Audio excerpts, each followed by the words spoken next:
ga mai rai da rabo fito kama gwani alaƙar mu ta ɗore da ke na ci gari. Ga mai rai da rabo ashe zan yi gwani alaƙar mu ta ɗore da kai zan ci gari.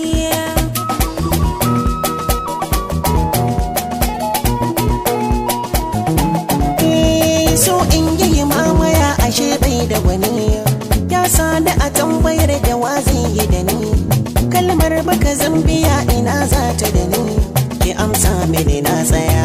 Lai lai lai lai bare na ji kamar kaya lai lai lai lai jiki zai rasa lafiya da kin nesa da ni